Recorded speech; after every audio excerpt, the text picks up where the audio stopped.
अस्सलाम वालेकुम स्टूडेंट्स। आज हम चैप्टर नंबर 10 है मैथमेटिक्स और खान बोर्ड है, ये AKU बोर्ड,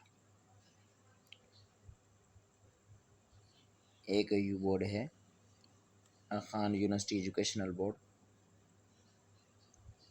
कि इसका चैप्टर नंबर 10 है कंकरेंट ट्रायंगल्स के नाम से। ट्रायंगल्स के इक्विवेलेंट का इक्विवेलेंसी से रिलेटेड ये चैप्टर है। इसकी कुछ पास्ट पेपर से जितने भी पास्ट पेपर मिलते हैं उसकी वेबसाइट पर, खान यूनिवर्सिटी एजुकेशनल बोर्ड के वेबसाइट पर, उस तमाम मैंने डाउनलोड की और उसमें से देखा कि क्वेश्चन नंबर 10 के कौन से चैप्टर नंबर 10 के कौन से क्वेश्चन हमारे पास आ रहे हैं। तो सबसे पहले हमारे पास है ईयर 2017। चलिए 19 का देख लेते हैं पहले। 2019 में पेपर 2 देख रहे हैं सिर्फ हम लोग, क्योंकि पेपर 1 तो MCQs का होता है। पेपर 2 के अंदर 2019 का कोई क्वेश्चन, चैप्टर 10 का कोई क्वेश्चन नहीं आया। इसी तरह 2018 में भी कोई क्वेश्चन नहीं आया। फिर आते हैं 17 पर। 17 में भी कोई क्वेश्चन नहीं आया। 16 में भी कोई क्वेश्चन नहीं आया। 15 में भी कोई क्वेश्चन नहीं आया। फिर आते हैं 14 पर। 14 में हमारे पास क्वेश्चन नंबर 9 पार्ट नंबर 1 है। If triangle ABC is congruent triangle DBC, then find measurement angle D, also justify your answer. और आंसर को भी क्या करना है, जस्टिफाई करना है। तो ये हमें ऑलरेडी ट्रायंगल्स को कंकरेंट दे दिया है। इन्होंने कह दिया कि ये दो जो ट्रायंगल्स हैं जो नीचे यहाँ पर बनाई हुई आपको नज़र आ रही होगी, एक है AB और C ये वाली ट्रायंगल, और दूसरी है DB और C दूसरी ये वाली ट्रायंगल, दोनों राइट एंगल ट्रायंगल्स हैं। अब इसके अंदर एंगल D अगर आप देखें तो यहाँ पर ये आ रहा है। तो एंगल ए पहले हम क्या करते हैं कि एंगल D हम फाइंड कैसे करेंगे। इसका जो हमारे पास कंग्रेंट एंगल आ रहा है वो एंगल ए आ रहा है, तो एंगल ए भी हमें फाइंड नहीं है। जो मैंने रेड पेन से ये लिखा है, मेंशन किया है, ये हमें गिवन नहीं है। जबकि ये वाला एंगल जो 30 से लिखा हुआ है, जो ब्लू पेन से लिखा हुआ है, ये एंगल गिवन था, तभी मैंने 30 इसको ब्लू पेन से यूज़ किया है। यहाँ पे एंगल 90 का बनेगा तो ज़ाहिर है इस साइड पे भी 90 का एंगल बनेगा, ठीक है, क्योंकि एक स्ट्रेट लाइन पर मैक्सिमम जो एंगल की मेजरमेंट आ सकती है वो 180 आ सकती है, उससे ज़्यादा या कम नहीं हो सकती। तो अब हम ये वाली ट्रायंगल कंसीडर करते हैं, ट्रायंगल ABC। तो इस ट्रायंगल के अंदर अगर हम तीनों एंगल्स को आपस में ऐड करें, एंगल A, एंगल B और एंगल C को आपस में ऐड करें, तो सम कितना आना चाहिए, 180 डिग्री आना चाहिए। ये हमारे पास क्या होता है, थ्योरम होता है। अब एंगल A हमें मालूम नहीं है, एंगल B हमें गिवन है 30 डिग्री, और एंगल C यहाँ पे राइट एंगल बन रहा है तो 90 का होगा, ये 90, और ये आ जाएगा इक्वल टू 180। 30 और 90 को अगर हम आपस में ऐड कर लें तो ये बन जाएगा 120।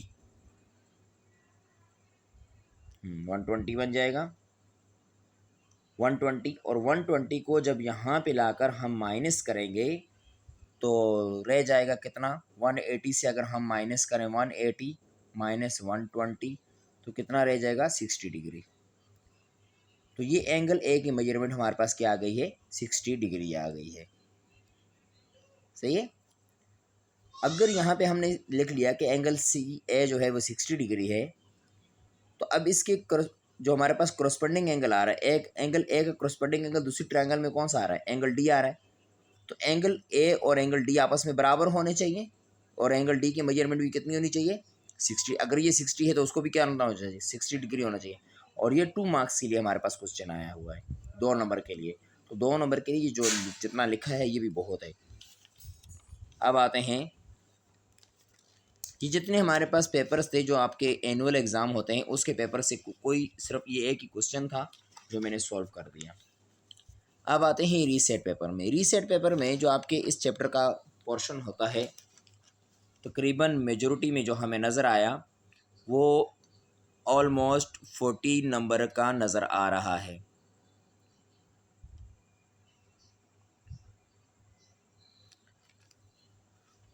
रीसेट पेपर 2010 है। इसमें ये कह रहे हैं कि ये हमें एक फिगर गिवन है इस फिगर के अंदर हम देखें तो ये दो ट्रायंगल बन रही हैं। एक ट्रायंगल है ए ई डी या ए डी ई जो भी बोले आप, एफ डी बी दूसरी ट्रायंगल हमारे पास बन रही है। ये ट्रायंगल और एक ये ट्रायंगल। अब ये कह रहे हैं कि in the above figure D is the mid point. D क्या है? मिड पॉइंट है। डी क्या है? मिड पॉइंट है। जो डी यहाँ पे बन रहा है किसका मिड पॉइंट है? ए बी का एंड ई एफ का। ए बी और ई एफ दोनों का मिड पॉइंट है। अब ए ई स्टूडेंट देखें कहाँ से कहाँ नज़र आ रहा है, यहाँ से लेकर यहाँ तक ये ए बी है हमारे पास, और ये आ गया ए ई एफ। इन दोनों का मिड है, यानी इन दोनों का मिड, अगर इस लाइन का मिड देखें, इस लाइन का मिड देखें तो मिड पॉइंट क्या आ रहा है? कॉमन आ रहा है। तो दोनों का मिड पॉइंट क्या आ रहा है? डी आ रहा है। तो ये मिड पॉइंट मतलब क्या हुआ कि इस डी से जब हम ए बी लाइन की बात करते हैं तो डी से बी की तरफ और डी से ए की तरफ जो डिस्टेंस है कि ये क्या होगा? बराबर होगा। तो दोनों पर मैंने इक्वल का निशान लगा लिया है। और इसी तरीके से अगर ई एफ का भी ये मिड पॉइंट है जैसे कि गिवन है यहाँ पर, तो लिहाजा यहाँ से लेकर ये वाला डिस्टेंस डी से लेकर एफ तक और एफ से लेकर डी से लेकर ई तक, ये भी क्या आपस में क्या होना चाहिए? बराबर होना चाहिए। तो इस पर भी मैंने एक निशान लगा लिया। ठीक है। अब चूंकि दो तो चीज़ें ये हो गई, एक तो हमने फाइंड क्या करना है, हमने फाइंड क्या करना है कि हमने ये प्रूफ करना है कि ये ट्रायंगल इस ट्रायंगल के कंग्रेंट है। हमें ये सिर्फ गिवन है कि मिड डी पॉइंट मिड है और ट्रायंगल इस तरह बन रही हैं, और ये बताओ कि ये दोनों ट्रायंगल्स कंग्रेंट हैं या नहीं हैं। ट्रायंगल्स को कंग्रेंट होने के लिए स्टूडेंट्स हम जानते हैं कि 3 एलिमेंट्स का इक्वल होना ज़रूरी है। किसी भी ट्रायंगल में 6 एलिमेंट होते हैं, उन 6 एलिमेंट्स में से 3 एलिमेंट्स अगर इक्वल और कंग्रेंट प्रूफ हो जाएं सेम करस्पॉन्डेंस से, तो दोनों ट्रायंगल्स कंग्रेंट प्रूफ हो जाती हैं। ठीक है। अब पहले हम एक साइड ले लेते हैं। कौन सी साइड ले लेते हैं? ये वाली साइड, ई से लेकर डी तक। क्या ए ई डी में ई डी और एफ डी दोनों आपस में बराबर हैं? दोनों ट्रायंगल्स की ये वाली साइड बराबर हैं आपस में? बिल्कुल बराबर है, क्योंकि डी मिड पॉइंट आ रहा है। तो हमने क्या लिखा? D is the mid point of F D. या फिर हम ये भी कह सकते हैं कि गिवन है, डी मिड कहने का क्या मतलब है कि दोनों तरफ बराबर होना चाहिए डिस्टेंस, ये गिवन है हमें। अच्छा, दूसरा देखो, क्या ए से लेकर डी तक और बी से लेकर डी तक ये डिस्टेंस भी आपस में बराबर होगा? बिल्कुल बराबर होगा। सेम कंडीशन है कि डी मिड पॉइंट में आ रहा है, ए और बी के मिड में आ रहा है ये, और दोनों तरफ डिस्टेंस क्या होगा? इक्वल होगा। ये भी हमें गिवन है। अब आ जाते हैं एंगल पर। कौन सा एक एंगल? ये एंगल, कोई रीज़न नहीं है हमारे पास। इस एंगल की भी हमारे पास कोई रीज़न नहीं है, लेकिन इस एंगल की हमारे पास रीज़न है। जो कहाँ पे बन रहा है? ये ट्रांसवर्स एंगल जो बन रहा है। हम जानते हैं कि जब दो पैरेलल लाइंस हो यूं, अगर हम क्या करें, यूं क्लोज करें, तो आप देखेंगे कि दोनों साइड पर, यहाँ पर और यहाँ पर, अब देखें दोनों एंगल्स क्या इक्वल हो रहे हैं? जैसे कैंची की तरह, सीजर, जिस तरह सीजर हम अपने हाथ को क्लोज करते हैं तो उसके आगे जो सीजर के पेयर्स होते हैं वो भी क्या हो जाते हैं? क्लोज हो जाते हैं। देखें ये एंगल, क्या एंगल बराबर होंगे या नहीं? तो इनको हम कहते हैं ट्रांसवर्स अपोजिट ट्रांसवर्स एंगल। तो ये एंगल इस एंगल के बिल्कुल बराबर होना चाहिए, क्योंकि ये स्ट्रेट लाइन है, इंटरसेक्ट कर रही हैं। तो इस तरीके से अपोजिट जो एंगल बनेंगे, ये एंगल इस एंगल के और ये एंगल इस एंगल के, ये एंगल इस ट्रायंगल का हिस्सा है, ये एंगल इस ट्रायंगल का हिस्सा है।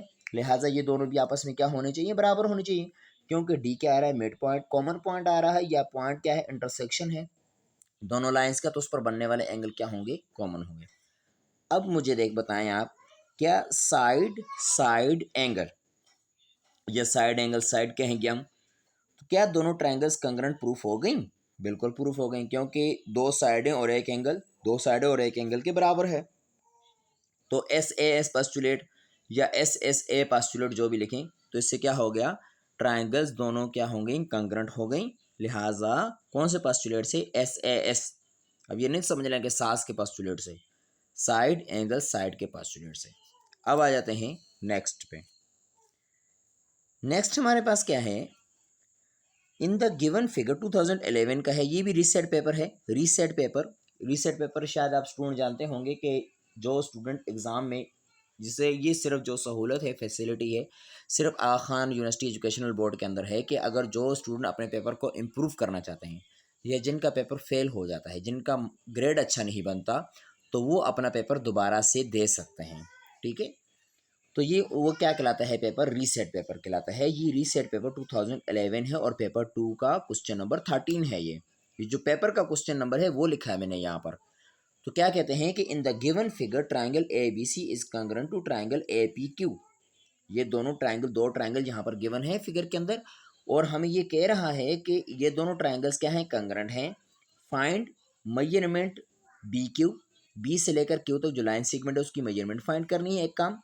दूसरा काम हमने क्या करना है, measurement angle A B C, angle A B C की मेजरमेंट हमने क्या करनी है, फाइंड करनी है। ठीक है, अब आते हैं काम पे। पहले हम फाइंड करेंगे बी क्यू की जो मेजरमेंट हमें फाइंड करनी है।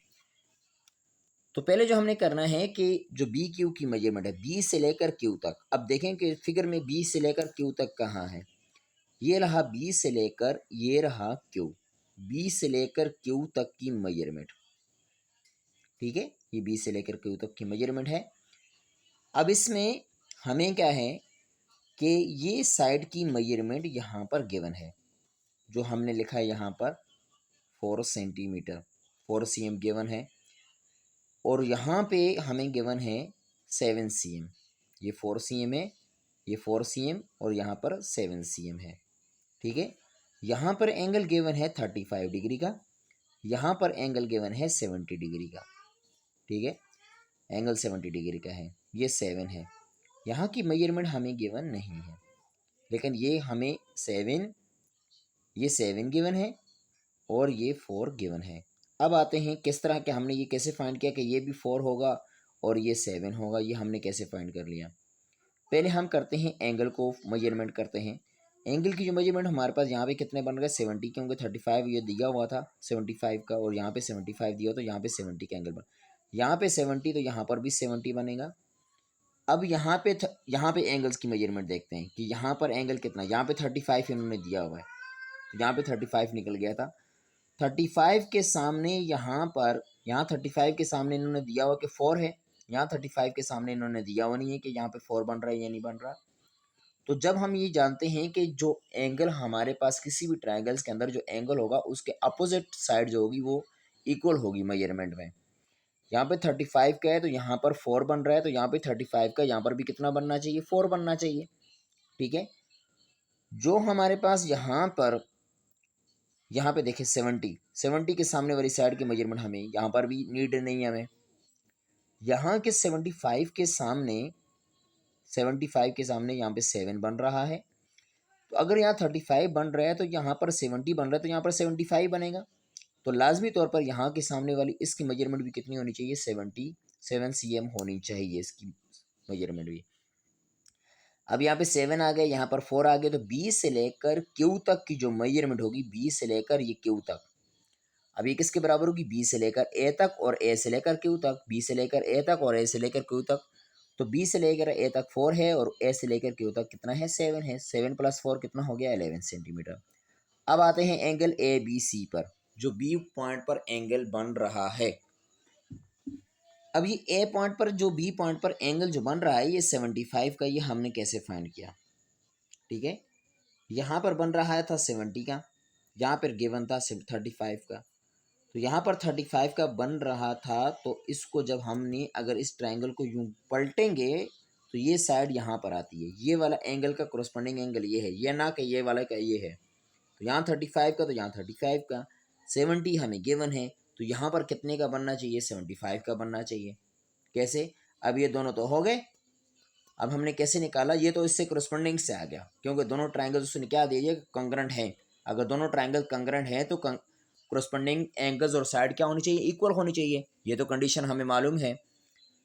अब एंगल क्यू का कोरस्पॉन्डेंस था एंगल सी जो 35 का था, ये तो हो गया बराबर, ये हो गया ए वाले पॉइंट पर बनने वाला, ये इस ट्राइंगल के अंदर 70 का हो गया, दोनों को ऐड किया 105, रिमेनिंग हो गया 75।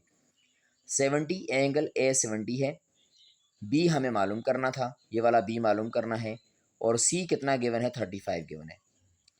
तो इन 70 और 75 को जमा करेंगे आपस में 105, इसको इस साइड पे ले जाएंगे, राइट साइड पे शिफ्ट करेंगे तो माइनस का 105 जो 180 से माइनस हो जाएगा, और रिमेनिंग कितना रह जाएगा, 75। तो जो एंगल क्या होगा, बी होगा। तो ये 2011 के रीसेट पेपर में जो क्वेश्चन आया, ये दो पार्ट्स अच्छा 2 नंबर इसके, 2 नंबर इसके, 4 मार्क्स के लिए आया हुआ है रीसेट पेपर के अंदर। अब आते हैं 2012 में।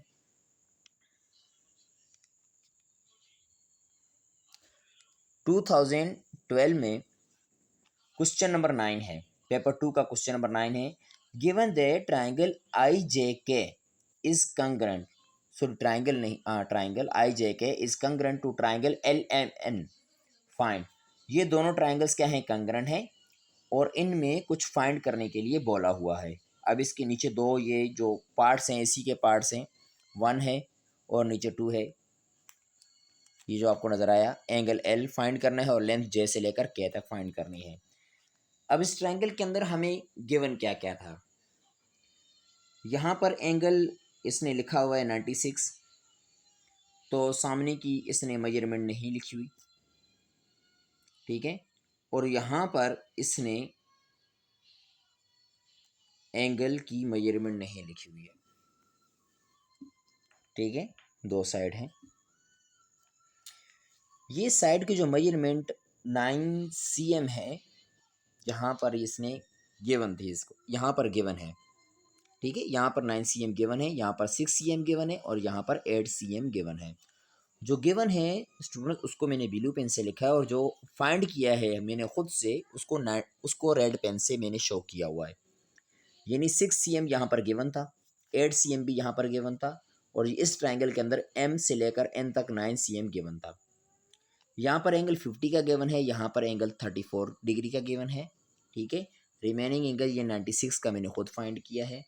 इन दोनों को जमा करके, तीनों को जमा करके आपस में 180 से माइनस किया हुआ है। एंगल एल किस तरह फाइंड किया, एंगल आई सॉरी है, एंगल आई क्या करना है, फाइंड करना है, एंगल एल फाइंड करना है सॉरी, ठीक है। एंगल एल किस तरह फाइंड किया है अभी मैं बता देता हूँ आपको, ठीक है। एंगल आई पहले फाइंड किया, फिर इसको कोरस्पोंडिंग एंगल एल ले लिया। अब हमारे पास क्या है कि दोनों ट्राइंगल्स क्या हैं, कंग्रेंट हैं। तो यहाँ पर 6 cm, यहाँ पर 8 cm। अब यहाँ पे इस ट्राइंगल में देखो तो यहाँ पर 9 cm, दो इसकी साइड क्या है, अननोन है। इसका मतलब ये हुआ कि इन दोनों में से जो अननोन है वो लाजमी तौर पर इन दोनों के, इस दोनों के 8 6 और 8 के कंग्रेंट होना चाहिए। ये 9 cm जो है यहाँ पर है, इसको 9 cm इस ट्राइंगल के जब कंग्रेंट की बात करेंगे तो यहाँ पे 9 cm के बराबर होना चाहिए ना भाई। भाई ये साइड किसके कंग्रेंट, यहाँ जे के बराबर आनी चाहिए या 9 cm, क्योंकि यहाँ पे 9 cm गिवन था। अब मैं तो इसको यहाँ पे तो 6 नहीं लिख सकता ना, क्योंकि यहाँ पे 9 है। अब 9 को मैं यहाँ पे कंपेयर करूँ तो किससे करूँगा, इससे कंपेयर करूँगा, नहीं इससे कंपेयर करूँगा, बिल्कुल नहीं इससे कंपेयर करूँगा, इसी साइड से जो यहाँ पर अननोन थी। और अननोन से जब इसको मैं अगर कंपेयर करता हूँ तो यहाँ पे 9 cm मुझे लिखना पड़ेगा। अब लिख लिया मैंने यहाँ पे 9 cm। 9 cm पर मैंने जब ये एंगल फाइंड किया, ये एंगल आई जब मैंने फाइंड किया तो मेरे पास आ गया 96, क्योंकि इन तीनों को मैंने जमा किया। एंगल आई किस तरह फाइंड किया, पहले वाले पार्ट में ये देखें कि जो लेंथ जे के फाइंड की है मैंने, जे से लेकर के तक, ये जे से लेकर के तक, तो ये किस तरह मैंने फाइंड किए, इसमें थोड़ा सा आपने दिमाग लगाना है स्टूडेंट के। जैसे यहाँ पे 6 गिवन है, 8 गिवन है, अब इसमें 2 साइडें यहाँ पर गिवन नहीं है और तीसरी साइड गिवन है 9। अब मैं 6 को इस साइड से कंपेयर करूँ या इससे, मुझे नहीं मालूम। 8 को मैं इससे कंपेयर करूँ या इससे, दोनों इन 6 और 8 को मैं या तो यहाँ और यहाँ लिखूँगा या यहाँ और यहाँ लिखूँगा। इन दोनों में से किसी एक पर लिख सकता हूँ, 6 लिख सकता हूँ, एक पर 8 लिख सकता हूँ। अब आते हैं तीसरी साइड पर। तीसरी साइड इस ट्रायंगल में जो गिवन है, एक साइड वो 9 cm है।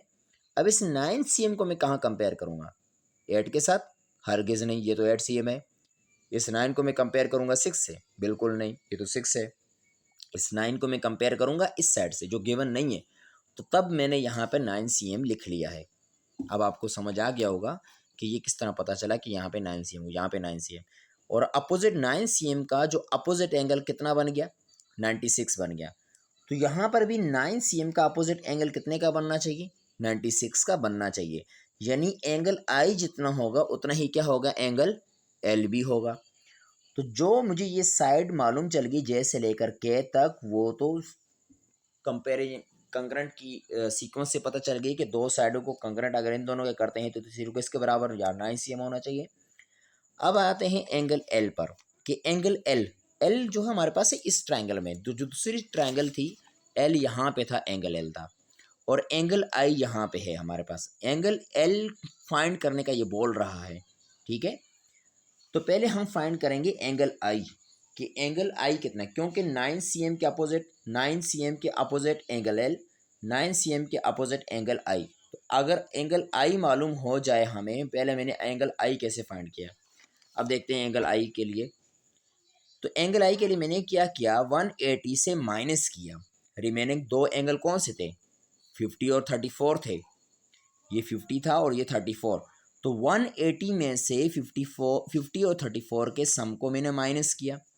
तो 50 और 34 के सम को जब 180 से माइनस करेंगे तो 96 आ गया, तो जो एंगल आई आ जाएगा, ठीक है। अब जितना एंगल आई होगा उतना ही क्या होगा, एंगल एल भी होगा, क्योंकि वो अपोजिट एंगल्स हैं सेम साइड के, ठीक है। ये हमारे पास रीसेट पेपर 2012। अब आते हैं 2013 पर।